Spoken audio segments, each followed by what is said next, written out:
जय श्री राम। संत महात्मा भारत जैसे राष्ट्र की धरोहर होते हैं और इन्हीं आध्यात्मिक गुरुओं की वजह से आज भारत आदिकाल से धर्म गुरु के रूप में विश्व गुरु बनकर विख्यात रहा है।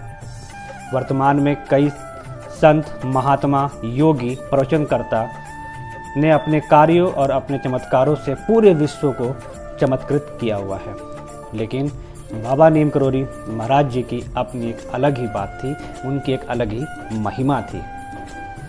तो welcome guys in my YouTube channel चलते चलते movements with a new topic, Baba Neem Karoli ji के प्रमुख चमत्कारों का भाग 2।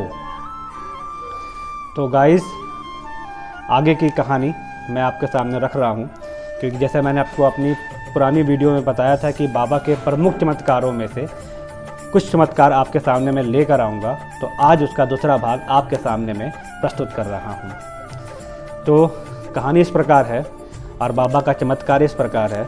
इस कहानी के माध्यम से आज आपको दो चीज़ के बारे में अवगत कराऊंगा कि बाबा जी का नाम नीम करोली क्यों पड़ा, और दूसरा बाबा जी के जो चमत्कार का दूसरा अध्याय आपके सामने में रखूंगा। तो कहानी इस प्रकार है कि गंगा स्नान के लिए बाबा जी जब अपनी गुफा से जैसे ही बाहर निकले तो 200 मीटर की दूरी पर उन्होंने देखा कि रेल पटरी पर एक ट्रेन जा रही है, फर्रुखाबाद की ओर जा रही है।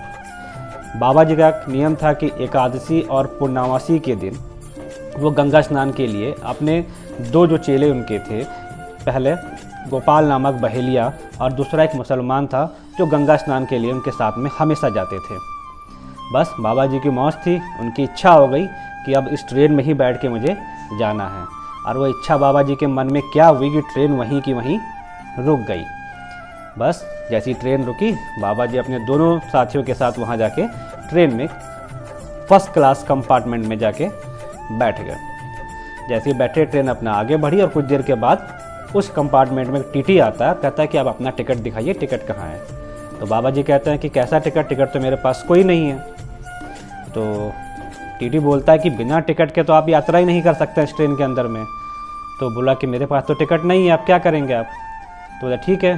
तो जैसे आगे चढ़ता तो एक नीम करोली नामक स्टेशन आता है जो कि फर्रुखाबाद ज़िले में ही पड़ता है, और बाबा जी को वहाँ पे वो उतार देता है। उतारने के बाद बाबा जी कुछ नहीं बोलते हैं, चुपचाप वहीं के पास एक बाग होता है और वहाँ जाके बैठ जाते हैं चुपचाप। और टीटी कहता है भैया ट्रेन आगे का वो पास करता है कि ट्रेन को आगे बढ़ाया जाए।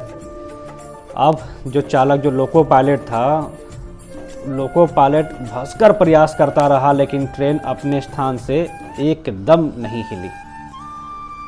बहुत प्रयास किया उसने, रेलवे के बड़े से बड़े अधिकारी वहां पर आकर उस ट्रेन को आगे बढ़ाने की कोशिश करते रहे, लेकिन वो ट्रेन बढ़ने का नाम नहीं ले रही थी।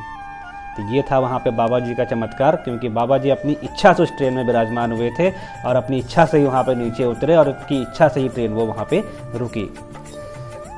अब उन्हीं पैसेंजरों में से एक पैसेंजर बोला कि एक यहाँ पे बाबा जी बैठे थे जिनको आपके अधिकारी ने टिकट ना होते हुए उनको यहाँ से उतार दिया, और तब से ये समस्या यहाँ पे उत्पन्न हो गई। तो जितने भी रेलवे के अधिकारी थे सब फटाफट, और वो जो टीटी था सब फटाफट देखने लगे बाबा जी कहाँ, उनके पास जाके उनसे क्षमा याचना करते हैं और हो सकता है कि हमारा कुछ काम बन जाए। बस मालूम पड़ा कि बाबा जी यहीं पास के बाग में बैठे हुए हैं। तो जितने भी रेलवे अधिकारी थे और जो टीटी था वो साथ में वहाँ पर गए और बाबा जी से निवेदन करते हैं कि बाबा जी चल के आप उस ट्रेन में बैठ जाइए, हमसे बहुत बड़ी गलती हो गई। बाबा जी ने कुछ नहीं कहा और चुपचाप जाके उस ट्रेन में वो बैठ गए। और जैसे ही वो ट्रेन में बैठते हैं उसके बाद ट्रेन अपने आप ऑटोमेटिक जैसे चालक ने स्टार्ट किया और ट्रेन वहाँ से चल पड़ी। तो जय हो गुरुदेव नीम करोली बाबा महाराज जी की, कि ऐसे चमत्कार आप अपने भक्तों के साथ करते रहते हैं, सबके जीवन में लीलाएं दिखाते रहते हैं, सबकी जीवन की जितनी समस्या हैं उसका निवारण करते हैं। इसी प्रकार आप सबकी जीवन की इच्छाओं का निवारण करते रहिए, हर हम लोगों पर अपना आशीर्वाद बनाए रखिए। तो ग्रामवासियों की जो वहाँ के जो लोकल लोग थे, तो तब से बाबा जी को क्योंकि बाबा जी को नीम करोली नामक स्टेशन पर उतारा गया था, तो तब से उन बाबा जी का नाम उन ग्रामवासियों के द्वारा नीम करोली बाबा जी महाराज रख दिया गया।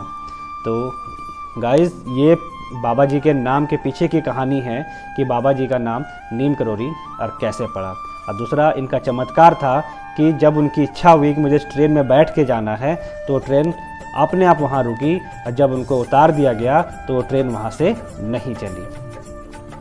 और वो दिन है कि जितने भी हमारे साधु संत होते हैं तो रेलवे के अंदर कोई भी टीटी उनसे टिकट की मांग नहीं करता है। मतलब तब से ही साधु संतों से कोई भी टिकट की मांग रेलवे डिपार्टमेंट की जो टीटी है उनसे नहीं की जाती है, वो बिना टिकट के ही यात्रा करते हैं। तो धन्य है हमारा भारत राष्ट्र और हमारे देश के साधु संत जिनकी इतनी महिमा है। तो गाइज़, आपको मेरी ये कहानी कैसी लगी, और अगर कहानी आपको मेरी अच्छी लगी तो उस कहानी को आगे शेयर करिएगा और मेरे इस चैनल को सब्सक्राइब करिएगा, ताकि और आपके लिए आपका बहुत बड़ा थैंक्सफुल कि आप मुझे इतना प्यार दे रहे हैं, और मैं इस तरह आगे आपके सामने और अच्छे से अच्छी कहानियाँ और अच्छे से वीडियो आपके सामने मैं प्रस्तुत करता रहूं। इसका मुझे फुल सपोर्ट करिए, और आपको ऐसी ही अच्छी कहानियाँ आपको आगे मिलती रहेंगी। तो जय बाबा नीम करोरी महाराज जी की, जय श्री राम।